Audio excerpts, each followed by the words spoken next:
look at that guy on the wrong side of the highway. He's going to kill somebody. God!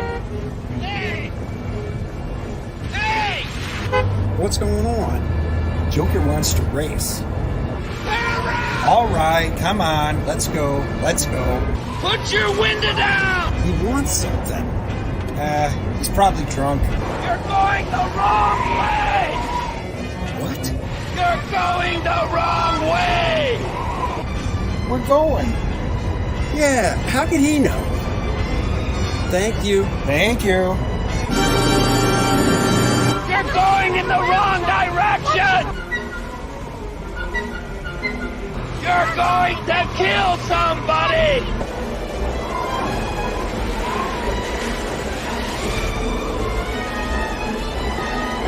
You're going the wrong way! What is it?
Hey, come on. Let's go, Captain Lindpress. Try again.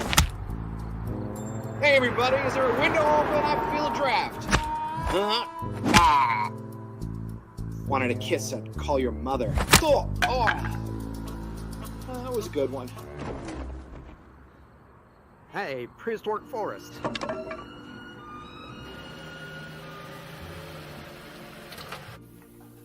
I'm sorry. Yeah. I'm sorry, Andy. I shouldn't have called the apple fritter a donut. Really? What changed your mind? Well, might have been that 2x4 you hit me with out there. Hurts here, a little bit here, but mostly here. Yeah, well, Miss, are apple fritters donuts? Absolutely. I knew it. Yeah, well, anyways, I'll have a waffle.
Well, hello, everybody. It is 3 p.m. It is the Dennis and Andy show on this fine Wednesday afternoon. It's a little cool out.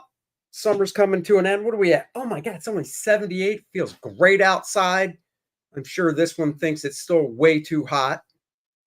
78, it's much nicer than 90. So I'll take that as a win. You'll take that as a win. That's right. That's Guys, good. it is Wednesday, new comic book day. I did my usual, went and stopped at my favorite local comic shop to grab my new comics for the week. And boy, it was an average week. There were most of them were continuing titles, not a lot of new stuff this week, but some of them are coming to an end. So it's always great when a conclusion's around the corner.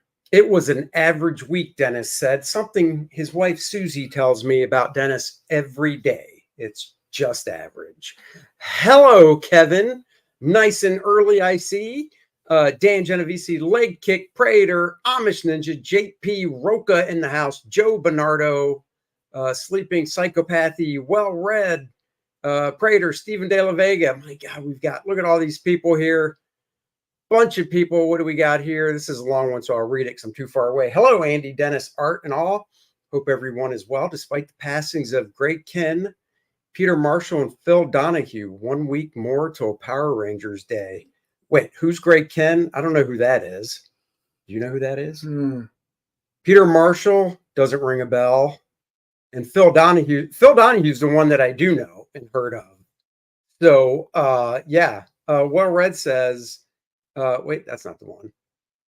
Andy talks to Dennis's wife. I mean, she calls me nightly to just vent about having to live with this guy and how usually, you know, when you've been married for 30 plus years, it goes by like that. But she said it's like a slow moving train and like just barreling to a wall. And I'm like, hey, Susie, I don't know what to tell you, but TV's on and I'd like to watch it. Great Kin Band. Yeah, I loves in Jeopardy. Oh, no baby. way. Oh, yeah, I know who that is. Thank you, Eric. I did not see that, though. So that went right through my...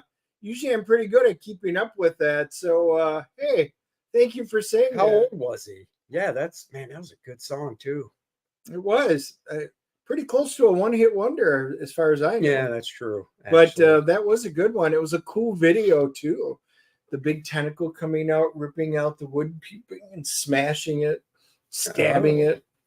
75. Oh, that's not that old. I mean, Phil Donahue was 88, so he had a nice long run. He had another hit, which escapes me, a la one-hit wonder. See? So I was telling Dennis last night, for those of you that watch the professionals, it was game show night again. Aaron hosted, as he always does. He always brings out the great games and stuff for game show night. And one of the topics was my opinion. So I think I was the first one to take that one because I'm like, all right, what is this, my opinion? Just like it says. Aaron's like, well, it's kind of like, how well do you know your host? I'm going to name 3 things, and you tell me which one I think is the best in his opinion.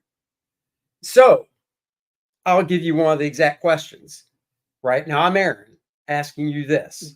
Okay. In my opinion, which one of these movies do I hate the most? Jaws 4, Star Trek 5, or Superman 4? In my opinion, which one of those? Star Trek 5. Damn, look at that. You nailed it. Nailed it. Yep. And you know what? And that was Art, I think, that got it. And when Art gets here, because, you know, he's late, but that's because it's Art. I believe that was Art that got it right. And he actually rationalized it really well. Maybe it was Dan. Now I can't remember. But here's the rationale. And I never even gave it this much thought. He was like, well, if you saw Jaws 3, which sucked, yeah, I can't imagine you saw Jaws 4. And if you saw, what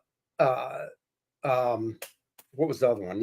Superman 3, which was bad. Yep. Once again, can't see you seeing that. But you're a Star Trek fan, so after 4, I'm sure you saw 5. Heck yeah, all the Trekkies. And that was the rationale. So we got it right. Now, what you guys don't know is off screen, you know, we chat for like maybe another 15, 20 minutes, just kind of catch up, whatever, talk about our great fans, you guys watching and everything. And Aaron's like, well, here's a question I actually deleted from it. And I was like, oh, what? For my opinion? He goes, yeah. I was like, well, what is it? Now I'm dying to know what you didn't deem appropriate. And he said, in my opinion, anal or missionary. And I was like, ah, we know you so well. We know exactly which one that would have been. So good thing you took that one out, Aaron. So let them know that I told you guys the secret question when you watch them on the Graybeards later, and see if you can get them to answer it. Yeah, good luck with that one. Well, so, wait, what are they doing on Graybeards? I had seen the, Graybeards, I voted for Jim Steranko. It was. I think it's Steranko. It is, yeah. I voted Steranko. I think Larry Stroman is supposed to be joining the show today, so that should be good. Joe was watching. He said there was no Superman 4, there was no Jaws 5, there was unfortunately Star Trek 5. Right. There was no there was no Jaws 5 though. Was there? There was a Jaws 4. Yeah. But there was no 5. There's no 5. Right. There actually wasn't a 5. But there was a Superman 4. I see what you're Jaws saying. 3 in 3D. I remember doing that and I was like, oh, because I was a big fan of the original Jaws. Jaws 2 was really great. And I was like, yep, Jaws 3, they're giving us 3D. This is worth going to see at the movie theater. The old red and blue, I remember putting them on, and wow, boy, that was bad. Plug would have been good, and I bet. Well, I was going to say, I bet Aaron's disappointed because he loves Plug, but he loves Steranko just as much. Now I'm curious. I'm assuming Aaron will pick. Oh my God, I'm blanking on the chick's name, but Julia Louis-Dreyfus played her in the live action. The chick from S.H.I.E.L.D. that has the dark hair with the white streak in it. I wouldn't be surprised if Aaron doesn't pick her to draw. I bet he will. Was Dennis Quaid in Jaws 3 3D, or was he in 4? He was in one of them. Maybe it was 3D. Yeah, I'm blanking on which one. I saw it when it came out, and that's the end of that. Never even bought it. Even when it comes up on like the $5 sales where you can own it, nope. Won't do it. It's staying away. 1 and 2. Same thing with Superman. I knocked myself back down to just Superman 1 and 2. And Star Trek, I do own Star Trek 5, but it is by far the worst of all the Trek movies. And of course, that is the one William Shatner directed. That's true. Dennis Quaid was in Jaws 3. He played the eldest son. Well, there you go. See, I was right. So I was telling Dennis, there's this podcast I listen to now, and it's on YouTube, and it's called, I want to make sure I get it right. It's called The Offensive Line, hosted by Annie Agar, and it's all football stuff. And she's great. She, I guess, became popular doing these shorts on Facebook and stuff. And she does them throughout the year, and they're just hysterical. She's just a great writer. So now she does a weekly podcast. She always has a guest on the show. I told Dennis you should watch this. They're only about a half hour long.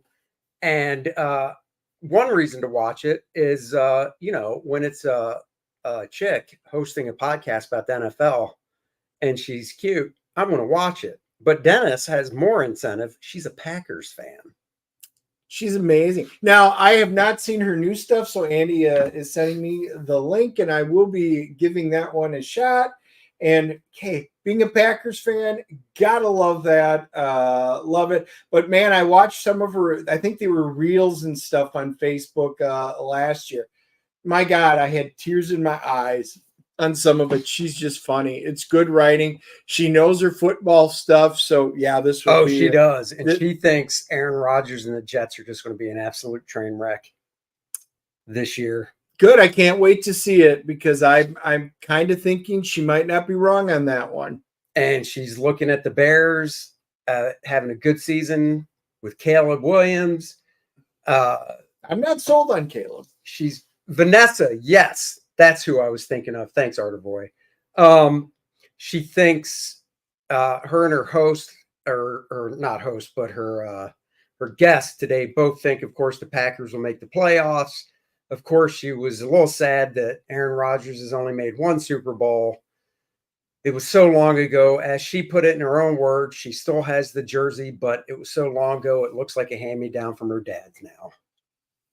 Oh, see, we are a very inclusive show. We don't mind anybody, no matter what. Look at that. We have a Bears fan in the house. Andy has been busy working on his Bears stuff. That's right. Still working on it. Got to work on it, get it done and stuff. So, so just wanted to update you on that. It's called The Offensive Line. If you're into football, it's a 1-day-a-week podcast. She drops on Wednesdays. It's only a half hour long, so give it a listen. I think you guys will like it. Joe says it's almost time for NFL season and Brock Purdy and the gold standard to take the title. I'm trying to remember what they said. It wasn't this week they were talking about the Niners. I think they are predicting a Niners NFC Championship game again. I don't know if they're talking Super Bowl crap yet because it's just too early. I don't know. They could. I could see the Niners making it to the NFC Championship, and right. When the Packers knock them out this year and go on, it'll be a sad day for Joe. Well, I mean, as she said on the podcast today, all her Packers memories are of San Francisco beating them. So she probably does have that back when Colin Kaepernick was a thing. Yeah. Not the Packers beating the Niners. The Niners beating the Packers all the time. That was Kaepernick when they knocked us out of the playoffs. Yeah. Other than that really, it's not like that's a big thing. Yeah, Hard Knocks is with the Bears. I might actually watch it. I got to go back though. I haven't watched it since the beginning because I thought they were doing the Bears in season like they started doing. So I might have to go back and watch it. Paul Taylor says, I like when they had computers predicting the Stanley Cup champion. The computer picked the regular season leaders and both went out in the first round. That's why you play the game. Yep, I agree. Any given Sunday, damn it, I will rise up like a phoenix with my shitty fantasy team. Yes, we had our fantasy draft.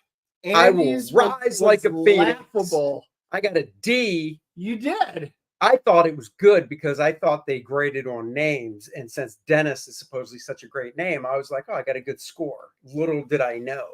Yep. You are looking at one of two. I got an A+.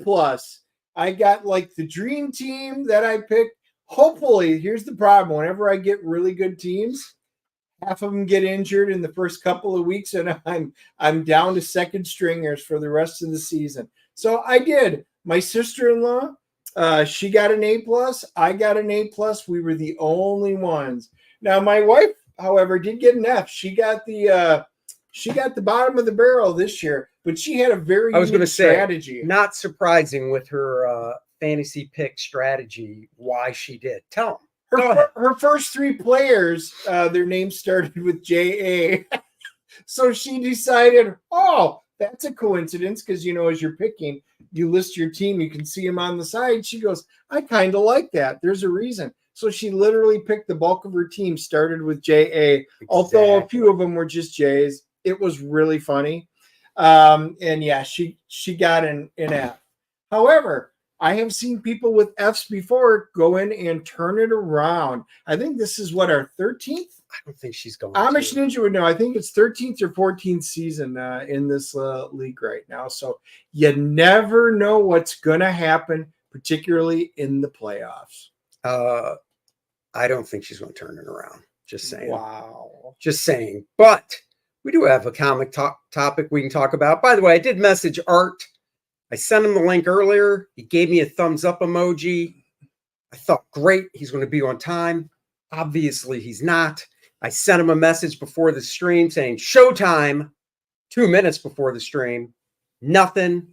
Hopefully, Art's okay, and he didn't take a watches or phones. Art is still on sundials. So, it could be cloudy by there, so he might be having a difficulty realizing what time it is. Oh, yeah, Valentina. There you go. Well, I didn't know either. It begins with a V. What's up, Chris? All right. So, Art will get in here. Hopefully he didn't take a tumble down the steps. That can happen when you have hips like he does. What? I wish him the best. Should we be worried? Art is like super old. I know. That's what I'm saying. He doesn't want to slum it. I don't want to give him any bad. No. He's been excited because he hasn't been on. I don't want to give him any bad juju or anything, but he was excited to come on. We're going to talk about his art book and just other things. But until he does, because he'll be here, I have faith, we'll talk about this. Independent horror comics are gaining popularity. Now, for those that don't know, Dennis has basically ditched all the Marvel and DC stuff to the wind. The only books he buys these days are either crowdfunded or independent stuff. And I know he's gotten some of the horror stuff. I get independent stuff as well, but it's still, Space Ghost, stuff like that. G.I. Joe, Transformers.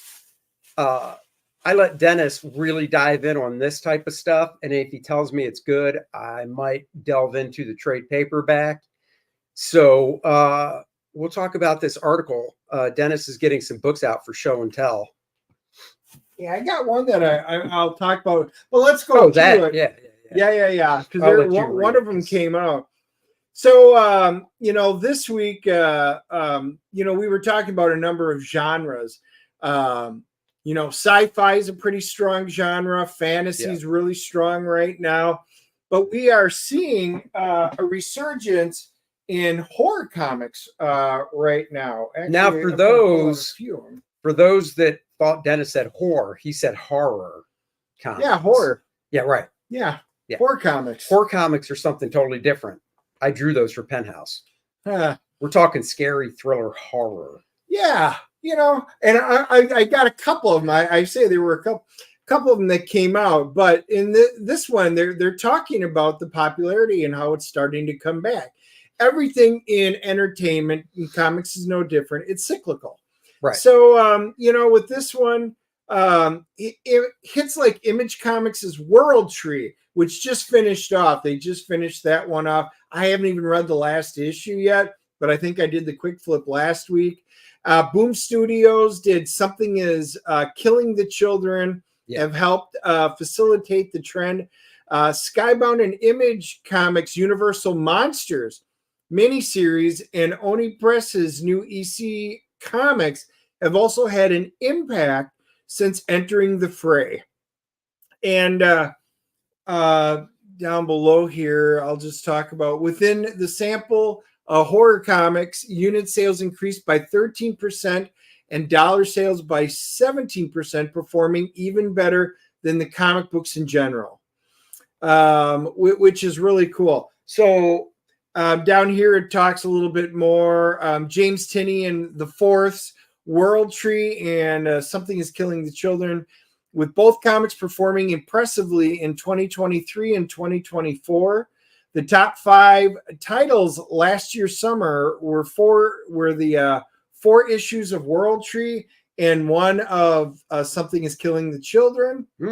And now it's talking about the recently released EC Epitaphs from the Abyss, #1. Now, those are new stories, right? This is. Now, hold on before you show it, because I will full screen you. I just want to grab Lake. Well, and then it says EC Cruel Universe Distillery, which is another group of independent comics creators that have gotten together, but they release them in large formats. And you can check out some of my quick flips on the DNA channel, and you can see the oversized one. They're a little more expensive, $8.99.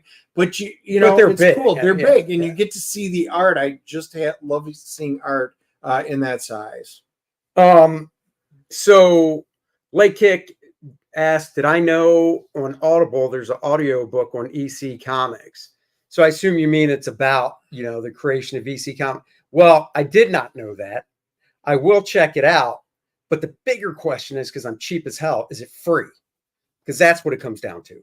If it's free, I'll definitely check it out. Paul Taylor says, I once bought a Witching Hour or House of Secrets, had a guy on a spaceship running from a vampire. The ship had an explosion and it formed a cross picture, which killed the vampire. Oh, I have a few House of Mysteries, House of Secrets. I bought them because of either, I think, Alex Toth or Neil Adams did some art. Then there was also Mystery in Space. that wasn't really horror. I think the last one I bought from DC was damn it, I'm blanking on who wrote it. Stuart Immonen drew it. Oh man. It begins with a P. Damn it. I got you into it as well, but God, that was a while ago. But I know one Dennis is going to show. Wait, EC Comics presents The Vault of Horror. Horror is on Audible, and Bloody Drake says no. It's like a radio drama of the episode. Oh, all right. I will have to check that out. Thank you guys. I love listening to stuff when I work, so I will check that out. I'm going to show this one because this is one I'm actually buying right now. Let's solo this. So Plastic. Now this is the second one. This is well, it's the third issue, but it's Plastic, Death and Dolls. This is actually the prequel to the book Plastic that came out before, and it talks about he's a serial killer, but this is when he was a teenager and his first kills and stuff. Great stuff written by buddy Doug Wagner. It's great stuff. The art is really good by Daniel Hilliard. And he also did a book called Plush. And Vinyl. And Yep. it's all like thriller serial killer stuff. So not necessarily horror, but that's where I'll hold this up. But you can talk about this one because I don't know anything about it. This, I assume, comes into play. Yeah, it does. So that's actually issue number 2. Issue number 1 came out, and that was what they were referencing in the article.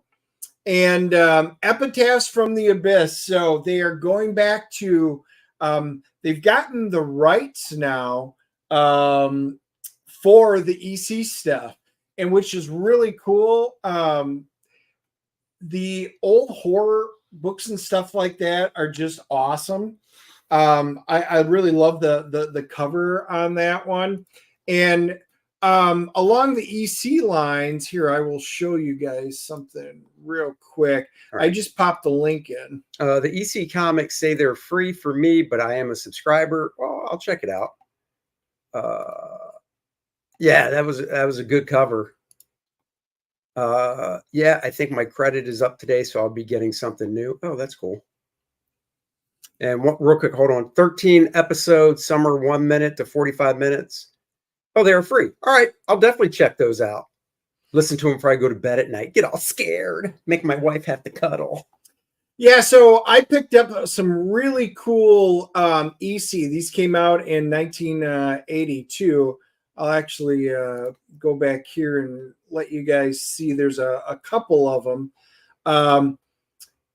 The EC ones, it's the weird science fantasy, and then it's the incredible science fiction. These two both came in. Hi, everybody. This is Dennis. I'm going to be doing a full review of the slipcase and everything like that. This is really cool because it reprints all the ones from back in the 50s and stuff, and it's great.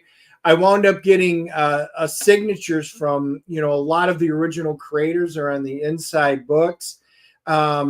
EC stuff is really cool. And, like you said, you can see them reprinting it. Oni Press. I was trying to remember who got it. It was either them or Mad Cave Studios got it. But I've got both of these. You can watch the quick flips. Well, these are full reviews, actually. You can go through and check out the original artwork and everything that's in it. So if you just go in and onto the DNA page, you'll be able to go in and you can either scroll to them, or if you just type in EC, you can see it in there. It'll pull up, or you can go into my full reviews. They're all in my my well, why don't you share a quick flip since you got the screen share? They're only a minute. Let's see. Oh, these aren't quick flips. Those are full reviews. No, I thought you said you did a quick flip. No, I said I made a mistake. It was full reviews. Oh, well, yeah, I don't play it faster. Well, no sound. I mean, I can go through and here. Let me do that. People might just want to see it. If you want to hear his lovely voiceover, you can go watch it. Yeah. So like this one, you can see they got signatures and stuff with it that was in there. There were, and I knew most of them. It was really cool that's in there. But as you go through, you can check out some of the old stories. I'm just going to flip through them really quick because you guys can go through. I mean, I will say he got these books for a freaking steal from a buddy of ours. I would not say a steal. He got these books at a discounted rate from a buddy of ours. How's that? He got these books for paid market rate from a buddy. Well, from a dealer, because guys, it was a couple $100. A buddy would have gave him a deal. Just saying. No, I'm not going to take it. Hey, I got these from our big buddy, and I actually tell him in there, this is Big Carl. I paid him a couple $100 for this set. He had all the EC. He had all the horror ones, all the science fiction, the true detective ones, all the hardcovers. They had reprinted them. It was great. I don't have that kind of money. I'm not Andy. I can't go whipping out and buying that kind of stuff. So I picked up my favorite out of the lot, which really is for me the science fiction, the science fantasy ones.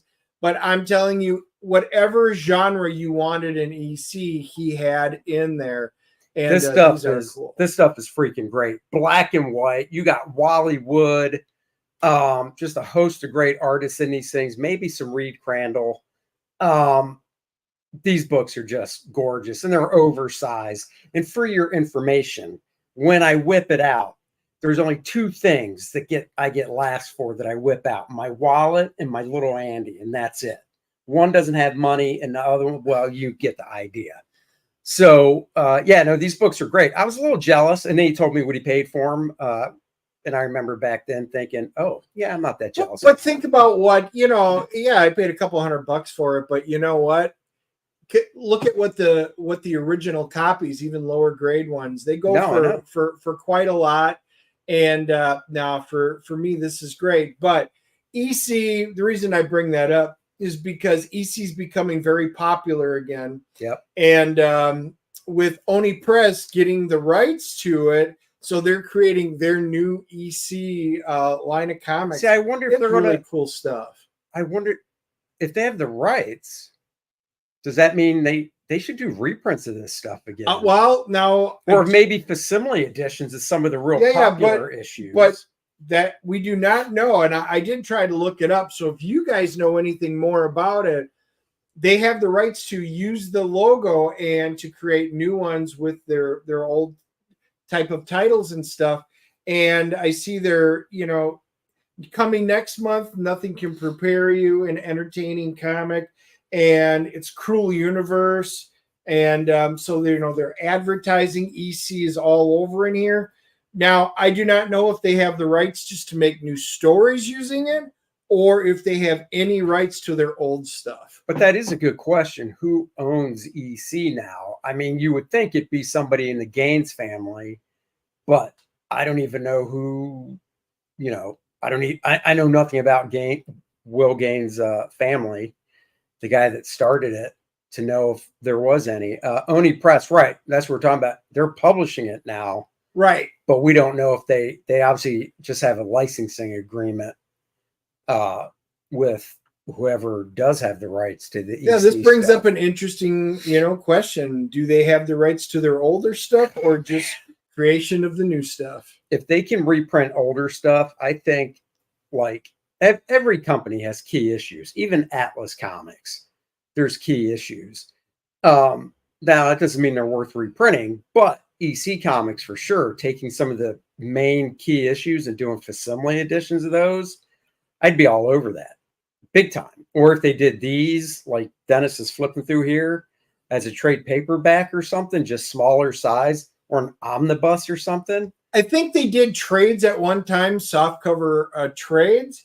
I don't see them out in the wild very often. And that's why when I saw Carl having these really nice hardcovers, and they come in a great slipcase and everything like that. Oh yeah. I'm like, yeah, it's worth it. And they were very expensive when they came out too. Bloody Drake says Dark Horse is still publishing the trades, so that means Dark Horse can do that stuff. and their deal with EC might just be new stuff. Let's see.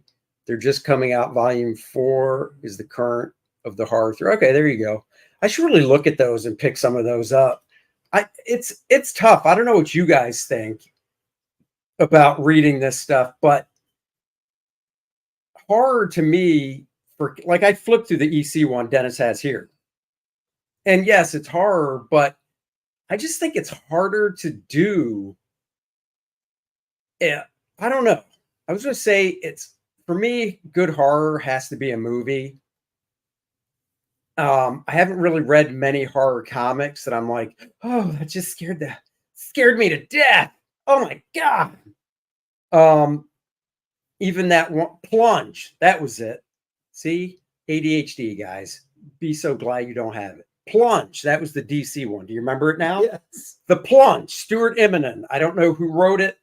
That was a horror book. Very well drawn, but, you know, I like jump scares. Ask Dennis. I've jumped into his lap many times watching movies. Actually, watching scary movies. Alien Romulus last week, they had one really good jump scare. And while it wasn't, I will say it wasn't just Andy. There were quite a few in the theater that jumped really high. That's right. Some of us actually have nerves and feelings, unlike Stone Cold over here, who is like, oh, I have no feelings. Why would that make me jump at all? Well, I have feelings. It just doesn't scare me. What's interesting, though, I kind of agree. Comics is a little bit harder if you're going for the horror that is going to make you scared or jump out. Right. And because, you know, on the screen, it's one thing because there's music and sound versus you have to do it on a page turn. So, and then, you know, on the page turn, if you come out and look, you'd be like, okay. Well, and that's why, you know, I used to read horror novels, and I think the novels work better because it's what your imagination paints the picture as from what you're reading. And sometimes the thing with comics is, at least for me, maybe it's because I'm an artist, I have no idea. It takes the art has to be not good from a technical standpoint, but really compelling and paced well for it to work. I thought The Plunge did a pretty good job. Looking through some of the EC stuff in there, like I said, I haven't read it. Maybe I will, but none of the art really jumped out at me like, oh, this is, you know, I don't know, going to scare me or whatever. See, World Tree, I enjoyed World Tree. I really can't wait to see how that ends now that I have it. Plastic, now all of the ones that but that's not horror. that he does, they, you know, it's not. I wouldn't call Seven a horror movie, and it's a thriller, serial killer thriller. Yeah, but that's really not a thing in comic books. Yeah, yes, it is. You can do true crime in comics. It's not true crime, but you're saying a serial it's still killer crime. Thriller. What? Still no art? I walked away for 10 minutes. I know. We're gonna have to do a whole new thumbnail and stuff for the show. EC had standard panel grid size, so stories aren't dynamic. Oh, does it? No, I think the EC stuff was actually really good. I haven't read a lot of it. Here's the thing, but from when art-wise, the EC stuff was written in the 50s, right, and you're putting this stuff down on paper, there wasn't TV stuff. This was more of, you know, their imagination going through it, and it was shocking in comic books. It really was shocking. You know what I'm saying? Right. And whereas today, we're all so used to it in our culture. We see it on TV. We go to the movies. It's in comics. It's in everything that we do. So they're always having to one-up it. Sometimes in order to get a better horror film, they add more blood and stuff like that. Well, you know, and then it just we're gets desensitized to it. So it's a hard genre to do. You know the cover that started the whole Senate hearing things, right? The Wortham stuff. Yeah. Do you know what cover it was? No. Correct me in the chat, but the EC comic, I can't remember the title, but the cover image that got everybody worked up to where it went up to DC and stuff for those hearings was the close-up of the dude's hand holding a decapitated head, and there was a bloody axe and stuff. And that was on the cover. Yeah. And it was a chick. Well, right. But again, So- think about it. There's an entire generation now. I'm from the original Dungeons and Dragons role-playing genre, right? Well, there's a whole new one. My kids are playing, and you are seeing with all these different demons and things like that are out there. Yeah. There is just so much out there.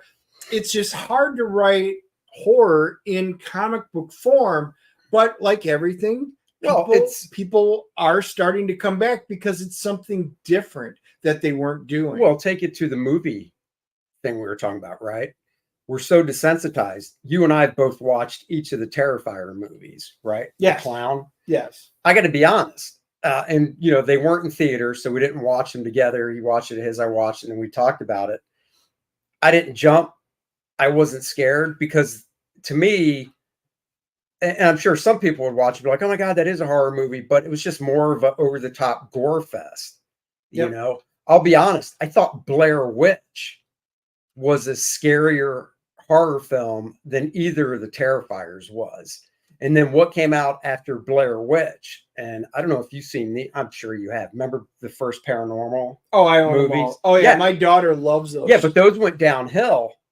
Yeah. It took a while, but the first one was fantastic. We just watched it with my niece. She got to see it for the first time. Yeah, and What'd she think? And Blair Witch with my nephew, and she loved it.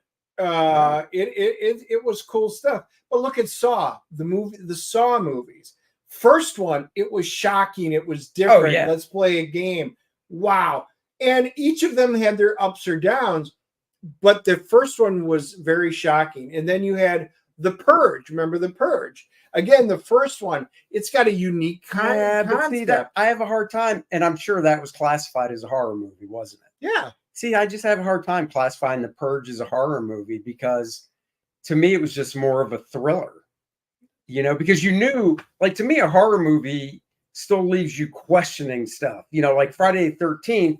Yeah. You knew it was Jason and whatever. And on Halloween, it was Michael Myers, but it was just the creepiness of it, and I mean Freddy Krueger and stuff. I mean Freddy Krueger was a horror movie. Was one of the creepiest because of all the things, and it was in the dreams. But it was a cool take. But The Purge to me is like, right up front, they're like, okay, for 24 hours, everything's legal. Have fun. It's The Purge, and it's like, okay, there's gonna be killing in this movie.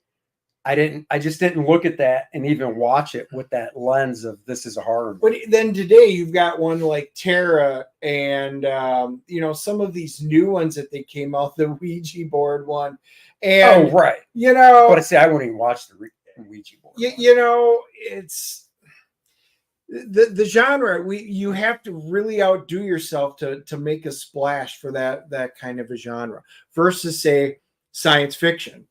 And science fiction, you can come up with all new technologies and worlds and reasons behind it so much easier than how are you going to scare somebody? The dreamscape stuff, that's all been done. And, it's just a difficult, but I'm always for if people come up with something really cool and different. Well, I mean, what was the one? You'll remember the title of it. I think it was A24 with the Late Show host. We just saw it in the past few months. Yeah, the devil something. It's the late night show one. Yeah, we reviewed it. It's the late night host. He's kind of a Johnny Carson type in the 70s. That was a horror movie. Yes, and it was cool. And it was different. On a low budget because it was very retro. And it was different. And I think we both gave it good reviews, high ratings and stuff because it was different. It wasn't a run of the mill. Alien Romulus, when we reviewed it, going into it, we didn't know if we were going into the Alien that's more sci-fi, because that's kind of what it went to, or were we going into an Alien horror movie? Well, it turned out in my opinion, this was definitely a horror movie, not a just a sci-fi. It was more in the vein of the original Alien, and with a lot of, because once again, just like the original Alien, you were trapped in a confined space with an unknown entity, and you have to escape and try and get out, which is really cool. And they did a good job with it. The Saw is a part of me. I'm going to make it a part of you. That's okay. You keep it. I think there's another Saw movie in production right now. That was another one where Saw 10. Okay. But now that one actually kind of brought it full circle, went back to the origins, and it was actually a good one. It's like the Screams. Again, that's more of a horror levity. But it's actually pretty cool. I did enjoy the Scream ones, and like Scream 1 was great, Scream 2, then they go downhill. Yeah. And then all of a sudden they come back and once again bring it full circle, make it meaningful. And the last, I think it was Scream 6, was solid. Well, guys, we got some other news we can drop. No, Art is not here. It is about one of Dennis's favorite franchises. And yours. Try not to cry. Maybe you used to. Guys, Disney officially reboots Star Wars after string of disasters, removes sequels from canon. What? That means all those 3 movies with Rey and stupid Luke and whatnot are basically not in canon. They never had. What? Trying to get over so I can scroll down here. This is a problem when you're there. It is. Yeah, the Star Wars sequel trilogy continues to be the most widely hated entry in the franchise. Although the Disney Plus series, The Acolyte, certainly gave it a run for its money. Actually, it succeeded, and we'll be talking about that probably in a little bit because we do not have to suffer. And I bet many of you did not suffer through it. I took the bullet for you guys. I watched The Acolyte. It's seriously one of that and Borderlands, hands down the worst thing I've seen in the last couple of years. Borderlands was so bad. I just read today that they're pulling it from theaters and just going to go streaming with it. They are. And that movie's on. We saw it 2 weeks ago. Yeah, 21 days after it's going to be streaming. I think it's that. That is made a record. It's made 90 million worldwide, I think, or something. Yeah, it was terrible. Yeah, it was for a reason. In fact, Star Wars had a lot more misfortunes in recent year. Even putting the sequels aside, Disney Plus shows like The Book of Boba Fett, Obi-Wan Kenobi, Ahsoka, and The Acolyte might collectively have done even more damage than the films. And guys, that's a part that I probably agree with. The films, I watched them once and I'm like, oh, don't really need to see them again. Actually, I didn't buy any of them. I bought every Star Wars, every Star Trek, all the Galactica stuff. I own the series. Yeah, I'm done. I have not bought any of those movies. I did not. The first one was okay. It was mildly entertaining. But the rest of it. I didn't care anything about those 3 sequels with Rey. Joe says, now that Glenn Powell and Sydney Sweeney, anyone but you, and great parts to it. Or had great parts to it, I'm assuming you mean. I should actually watch that. You know that Sydney Sweeney, they're talking about as Black Cat in Spider-Man 4. Yeah. That would be nice. I was going to say, I would not be opposed to that. If Spider-Man Peter Parker doesn't dump MJ for that, then he's crazy. Then I guess that is true love. But yeah, so they're dumping these out of canon, apparently. It'll be interesting to see what they do when they move forward. I thought they were just lame. People really want to see, if they were going to do sequels, they wanted to see more stuff, if possible, with their original characters. Now, obviously, if they do sequels, or at least make them good. Make them good. So the point of The Acolyte is they created the High Republic because they didn't want to go and have to pay royalties for the Knights of the Old Republic if you wanted to do something different. And they created this new universe, which is fine.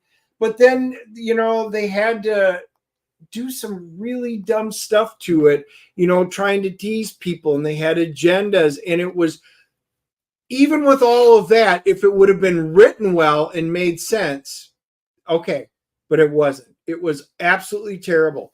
Book of Boba Fett, was meh at best. Obi-Wan Kenobi was even less meh. Well, Book of Boba Fett, any of the Boba Fett stuff was hard for me to watch because you knew none of the stakes were that high in the series, even though they tried to make him that way, because he's not going to die. Yep. Yep. And I'm just like, why would I care? But it wasn't that great. And Ahsoka, which was Dave Filoni's baby, Ahsoka comes out and, I love Rosario Dawson. So I thought that was really good. And again, they have to stretch it out so much. It was so boring. And I love her as an actress, but boy, that was it wasn't written well for her. The long stairs looking, it was awful. Galactic Star Cruiser. Can't have it about anything of, Luke and the Skywalker trilogy stuff. No. We've got to go Rey. Yeah, that closed after a year. And it was awful. I did know a number of people who spent that kind of money, and did not enjoy it at all. Thought it was a big ripoff. So kind of glad I didn't do it. We got a question. What website is this that I got here with the Acolyte? I can't read it from back here. Oh, the one we're on? Yeah. It's insidethemagic.net. Insidethemagic.net. Inside the Magic, also name of a porn film, probably. Should be. If it's not, I'm now saying it will be. Well, I was actually trying to find, they broke down, Disney of all people released the numbers of how bad The Acolyte. And I think it was for them to realize, to finally show this is what Kathleen Kennedy has done. And it is not only the lowest rated Disney Star Wars show on Disney Plus, it was by a long shot. Acolyte had half the viewership, I think it was, of Andor, which wasn't all that great. And yet it was $180 million production budget. And guys, they have literally driven a stake into Star Wars. See, in the Acolyte, I'm not a huge Star Wars guy. I'm, I don't know. I think I'm like most of the population where it's like they've seen them. And I'm talking about the original three, and they enjoyed them. And if they're on, they'll watch them, whatever. But I've seen all the movies. Like I said, I don't really care about any of them that much. I've seen the shows. I did not watch The Acolyte. I just had no interest. And my daughter was like, come on, you got to watch it with me. I'm like, I don't care. You can watch it. I just don't care. And then, he watched it and he was telling me some of the stuff they did in it, which just contradicted stuff, apparently, that they already did. It broke canon. Right. It broke canon, which is like, what do you, it's the whole thing of just going, I don't need to know that much about this to write it. It's like, Rogue One. So, Chris, I agree. Rogue One was probably the best one since Disney took it over that they have put out. Rogue One, I enjoyed. I thought the story was solid. The acting was good. You know what? And he says, keep that. Yep, I would keep Rogue One. Of course. Yeah, but I don't remember if I bought Rogue One. But Rogue One ties in with the other two, doesn't it? So how do you just keep the one? Well, no. It doesn't tie in. It really is, because it's all part of. But wasn't it a new trilogy where it was? No. Rogue One wasn't part of it? No, Rogue One is where we get from the original Star Wars the answers to the Bothans, how they got the plans and got it to Princess Leia. Oh, right. That's right. Yeah, you're thinking of something different. I'm thinking something. Yeah, Rogue One was good. I remember that now because it had CGI Leia. It really had the best 5 minutes of Darth Vader kicking the hell out of everybody. No, I remember. In all of Star Wars. It had, because at the end was the CGI Leia, right? Where they handed off the plans to her. Yeah, no, you're right. Rogue One. Oh, yeah. See, Chris, last 5 minutes made. Yes, exactly. Yeah. Best 5 minutes of Star Wars. And then the one thing in Mandalorian, when Luke shows up and he has that really cool fight with the Dark Troopers, that was a really good, good 5 minutes of Star Wars. But they've had it for how many years now? And I can say we've got like, Rogue One and maybe 5 minutes of good Star Wars. Yeah. So he says Mando season 1 and 2.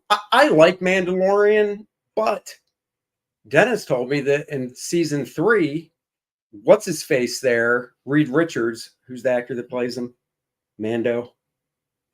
Oh, Pedro Pascal. Pedro's not even going to be in it. Yeah, guys, it looks like from what I've heard, Pedro's not going to be in it because it's going to be the Bo-Katan season upcoming. And he is under contract to play it unless he has a conflict schedule. And apparently he goes, oh yeah, I'm filming something. Yeah, there's no way for me to do it, which is a really nice way of saying, look, I'm behind a mask. You can get anybody to play it. It's her show now, not mine. So have at it. I'm going to go over here and film because I have something else to do. That's the way we kind of interpreted it, and good for him. Yeah. I mean, it's just, there's also a thing for me that the amount of time between seasons, let me know if any of you guys are like this, that you just lose. Like, he's already binged Cobra Kai season 5, right? Yeah, five, part whatever 1, it whatever it is. I have yet to watch an episode of it.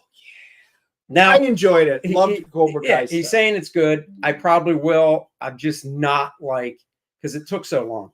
Stranger Things season 5. Am I going to watch it? Yeah, because I like Stranger Things. Yep. But I'm telling you, the longer it is, the more I'm just like, it's out. So guys, I got to hit up with a new show, and I want to know if you guys have been watching it. I didn't even know about this. It was off. My brother and I were talking yesterday, and he goes, oh yeah, because I had just watched Fly Me to the Moon. Really enjoyed that. I'm going to make sure Andy watched it. We'll have to do a review on it. Really enjoyed it. But my brother goes, oh, if you like that, did you watch or are you watching For All Mankind? And I was like, For All Mankind, don't know anything about it. I've never even seen a trailer for it. And it takes place during the space race. It's on Apple TV. And it's what if, like Man in the High Castle, how that was a World War II what if. That's what this is what if we weren't the first ones to land on the moon, which kicks off an entire whole new series of events, and they have archival footage of the Nixon administration, Kennedy stuff. They really do a good job. And I'm like, didn't hear about it. I watched the first 3 episodes. I'm hooked. I guess it's still running. I've never heard of it. So let me know what you guys thought. I'm going to give it a shot because of it was good. In it. Who's the actor again that you said that's in it? Joel Kinnaman. Oh, Joel Kinnaman. That dude is great. Yep. And because he told me, he goes, and there's 5 seasons. I'm like, oh my God, 5 seasons to catch up on. I don't know. And then he mentions Joel Kinnaman, and I'm like, now you got me. I like that guy. I'll give it a watch. I'll actually recreate. Andy, you need to watch this one. It's really good. At least it's starting out really good. And he goes, how long? How many seasons? I'm like, 5. Nope. I'm out. Literally just like that. And I'm like, but it's good. Nope. That's too much. I'm like, but Joel Kinnaman's in it. Who's he? He's the star. He's one of the astronauts. Oh, damn it. Right. And I like that. And then a new show that came out last week, new episode tonight, with Vince Vaughn called Bad Monkey. Bad Monkey. Which is based on a Carl Hazan, I screwed up his name, novel. Is really good. Takes place in the Florida Keys. That's where most of Carl's novels take place. And Vince Vaughn plays a suspended detective. And it brings back the Vince Vaughn we all know and love from the first movies of his, like Swingers. Quick, witty banter, great dialogue, really good characterization. 2 episodes in. I'm really liking it. So this is funny, guys. So at 3:03, here, I'll read these. I sent Art the link at 7:08 a.m. and said, see you at 3 p.m. Eastern. At 2:10, I got the thumbs up emoji. 3:03, I text him, showtime. At 4 o'clock, I get the thumbs up emoji. I wrote him back and said, was an hour ago. I was going to say, He knows I'm Eastern. even if it was and he thought it was He wrong, knows I'm Eastern. he would still be on. Even if he was an hour off, he still would have been in the back room like 10 minutes ago. Yes. So, yeah. He knows we're Eastern time. I said it at 7 o'clock this morning. Oh, Art.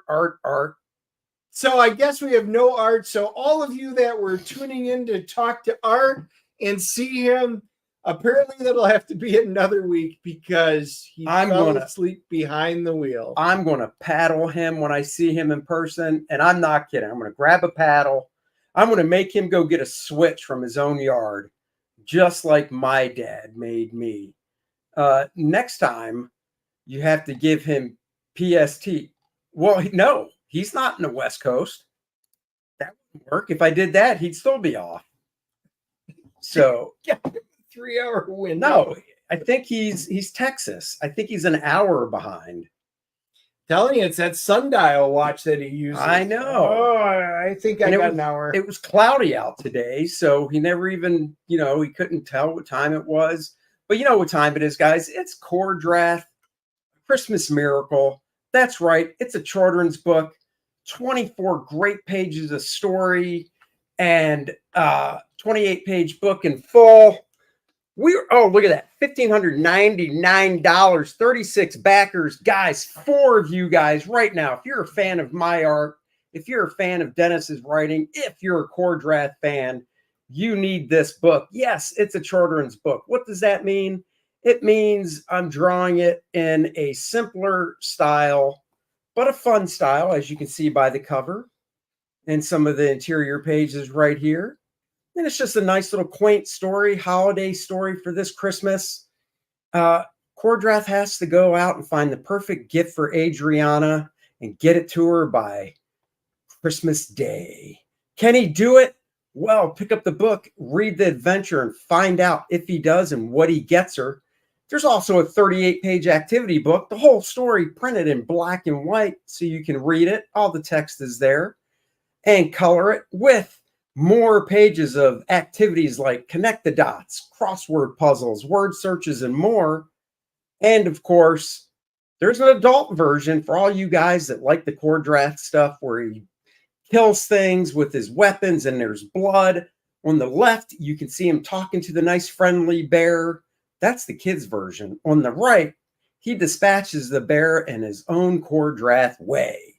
So same story, different art throughout the book to give you a different feel. We got a super chat here from Paul Taylor, $10. If you need topics, we can talk about Cockrum and Grell doing the Legion of Superheroes. I love that run. We can talk about that one week. I have some of those. I don't have them all. I love the Dave Cockrum designs, and I really thought Grell was hitting on all cylinders there. I do love the fact that he goes, if you need topics. The funny thing is, we just planned on having Art on. That's what the plan was. And we always have a couple of things we might want to talk about, like the Star Wars stuff and that kind of things. But, that might just fill 5-10 minutes. But apparently we just have to have plans for Art. So you guys, if next time you're on the stream, just let him know he did. Just make sure you tweet at him. Make it Art, where were you? Feel bad. We showed up to talk to you. Hashtag Art, where were you? Torchbearer says maybe Art is really salty about losing on the professional quiz show. Maybe. I mean, I did beat him. I was losing hard at first, dude. Big time. So who won? Big time. Bill. Oh my God. I'm going to fill Dennis in on this. So guys, real quick, go back this book and I'll fill Dennis in. You guys can regale on this story as well. So go back. Kor-Drath, the Christmas Miracle. Seriously, I'm getting the files ready for the printer. We're going to figure out our print numbers and go to print with this puppy. So go back that today. Dude, oh my God. This is just so wrong, Dennis. I think you'll agree too. Okay. So there's always the last topic, the last subject you can pick for questions is always the big one. It's worth 10 points. Yep. However, if you get it wrong, you lose 10 points. Right. So you got to go in with a big It's final. Yeah, it's brass it's balls. Aaron's final Jeopardy. Right. But you don't have to take it. Yeah. Right. Okay. The subject, the title was pirates. That's all. Okay. So I'm like, what? So Billy dives in first. He's got 8 points. Yep. Right. And obviously you wait till the game's almost over. So where's 8 points? Did that put him in the middle, bottom? He's right around middle bottom. Okay. Okay. Right. So he needs some points. Yep. So first question, and this isn't the one I'm bagging on because I didn't even know the answer to this. Who was originally offered the role to play Jack Sparrow in Pirates of the Caribbean?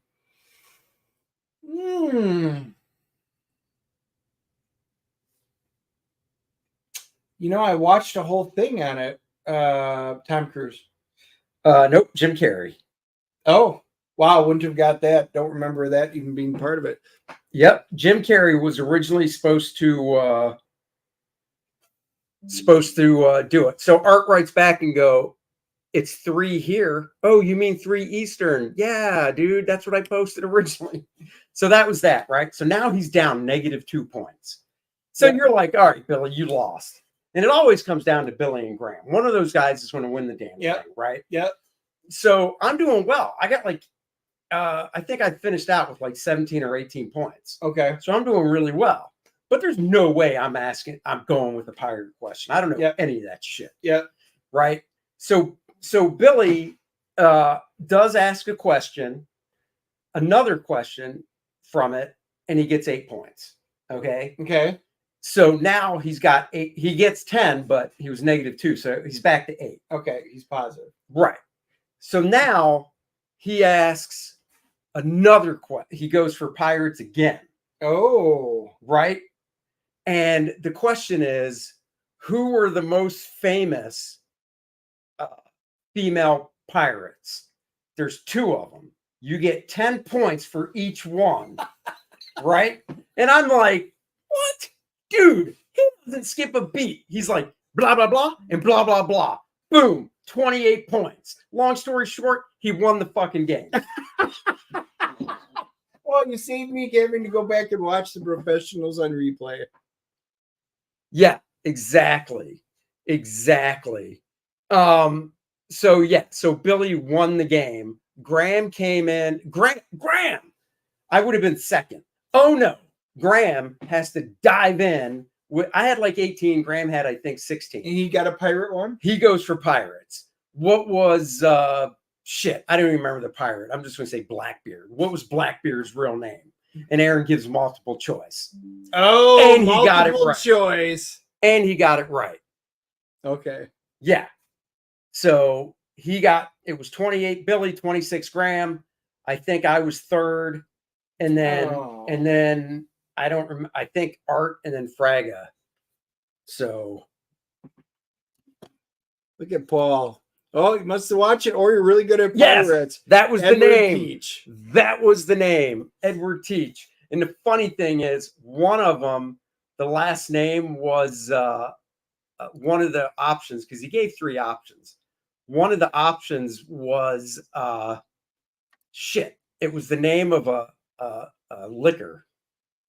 I'm blanking on the name of the liquor though, but the last name was the name of a liquor, right? Okay. So I mean, I don't know anything about pirates, so I didn't say it out loud, but I got no problem admitting it.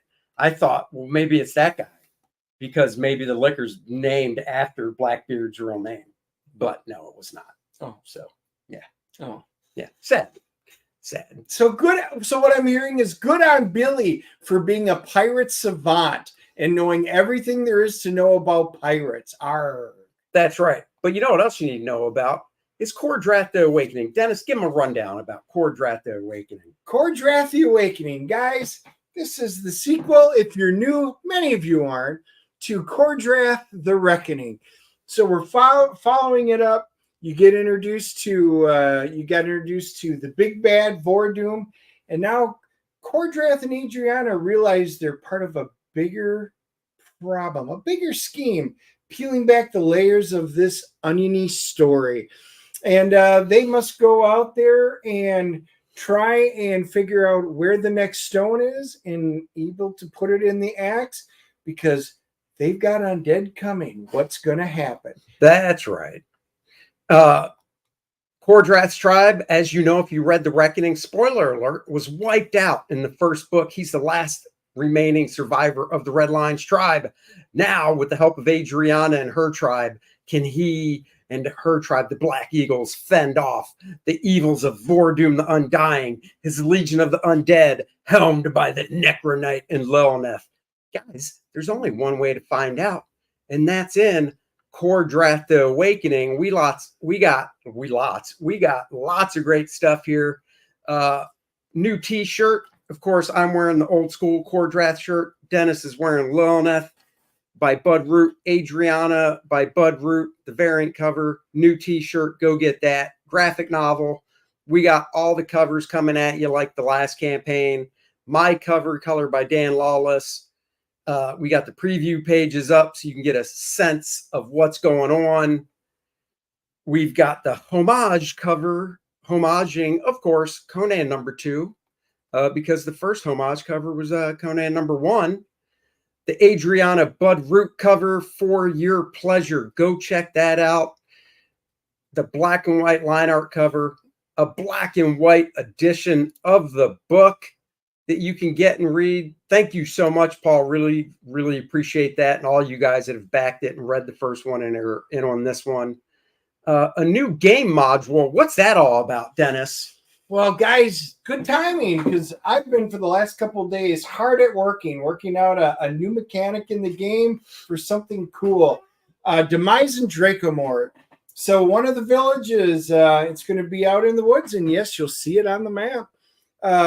There was a dragon, and a couple of generations ago, they got rid of the dragon, but she had laid some eggs. She's got spawn that wound up coming back. And one of them is still angry about them taking out the mother and is now seeking revenge on the village. So a whole new story. Again, old school style role playing. The color is even very much like the D&D expert box set, the second module. Stakes are higher level characters, and but still the same good old school feeling. Now, just a quick side note. There's been a lot of stuff going on with the gaming stuff behind the scenes. I got some really cool news, and I'll probably wind up doing a stream specifically on it. But I have found out the Kor-Drath gaming system. I know what I'm going to be designing it in and with. So got the role-playing game all set out. So anyway, I will fill you guys in that in the very near future. There you go. You can pick up a graded signed copy. Dennis and I will sign the main cover, send it off to CBCS, your trusted name for grading and slabbing comics. And we know it'll be a 9.4 or above. We already got some 9.8s of The Reckoning and 9.4s, or no, 9.8s, 9.6, and 9.9. So we know we'll get good grades on that. You can pick one of those up. Of course, the first stretch goal, unlocked the Vordoom playable character cards. You can play them in the game. And if you picked up the first campaign, you got all 5 stretch goals featuring Kor-Drath, Adriana, Necronite, and Lilneth playable character cards and a map of the Shattered Reach.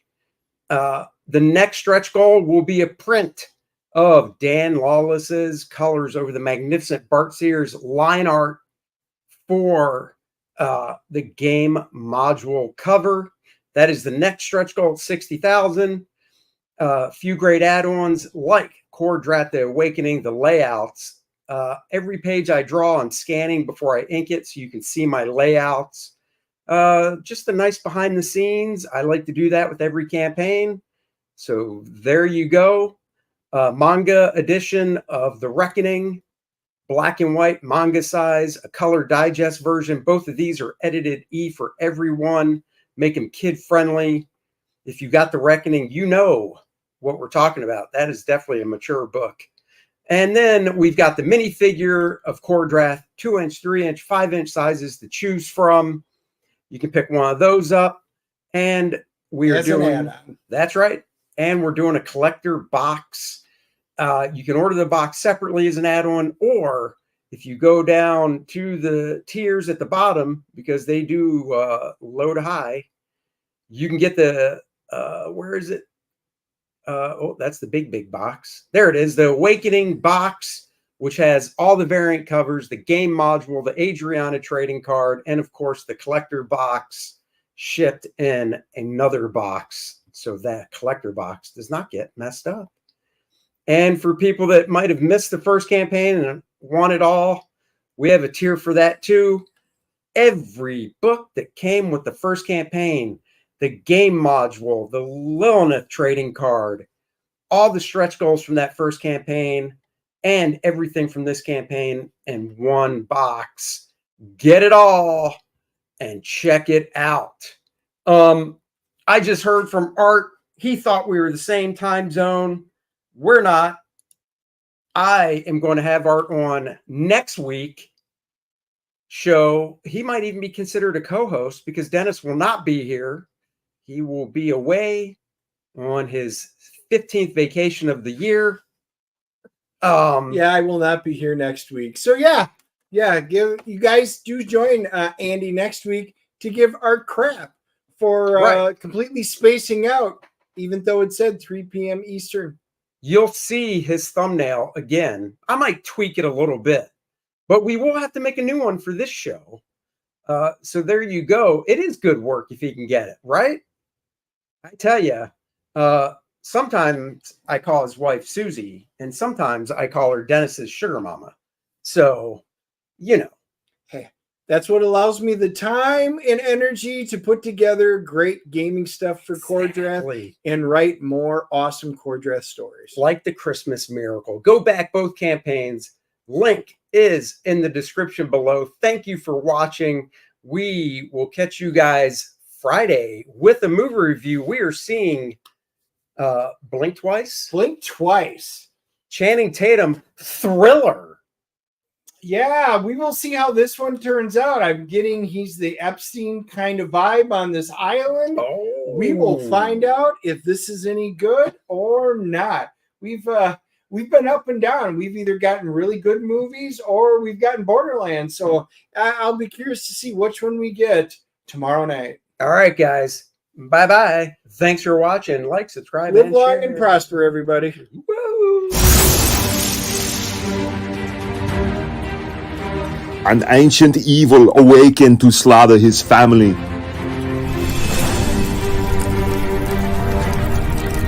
A mythical quest was revealed.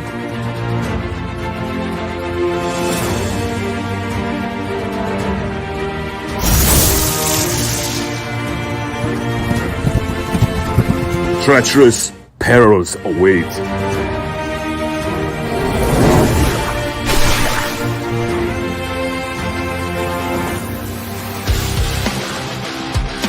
Lovers bound by destiny. Darkness gathers as a new game begins.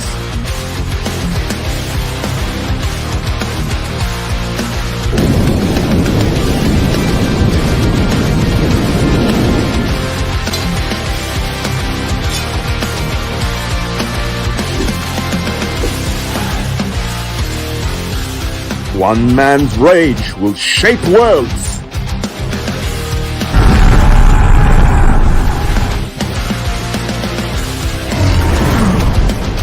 Kor-Drath, The Awakening. Only on Indiegogo.